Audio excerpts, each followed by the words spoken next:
जितना ए देश में अब महंगाई हो रहल बा, उतने कमाई सबके चौथाई हो रहल बा। सुनी महाराज, सुनी ना।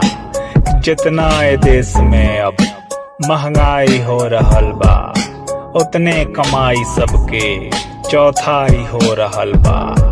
बरियार के दईहवा हर खून माफ बाटे, बरियार के तईहवा हर खून माफ बाटे। कमजोर आदमी से बरियाई हो रहल बा।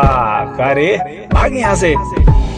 जिनका के न्याय चाही उनके पर जुल्म होता, जिनका के न्याय चाही उनके पर जुल्म होता। ऐसे त पीड़ितन के सुनवाई हो रहल बा। करे ऐसे का करते रे? हट। लाठी के दम पे शासन, प्रचार में तरक्की। लाठी के दम पे शासन, प्रचार में तरक्की। सेवा करे के बापर ढिठाई हो रहल बा। सब निमने तबा। ए महाराज, सुन ली कहियो हमनियों के मन के।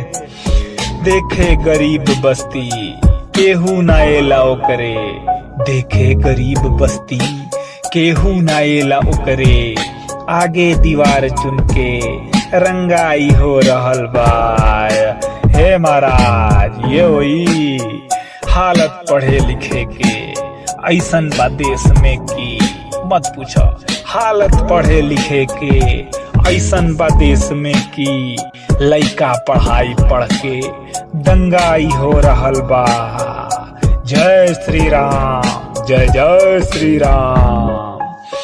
खेती कमाई धंधा मेहरारू के सुरक्षा, खेती कमाई धंधा मेहरारू के सुरक्षा। हर काम में यहाँ पर ढिलाई हो रहल बा। हे बाबा, सुनिए लड़कियां मर गई हो। हाँ, मुस्लिम से आज हिंदू ऐसे कटल की जैसे, मुस्लिम के साथ हिंदू ऐसे कटल की जैसे।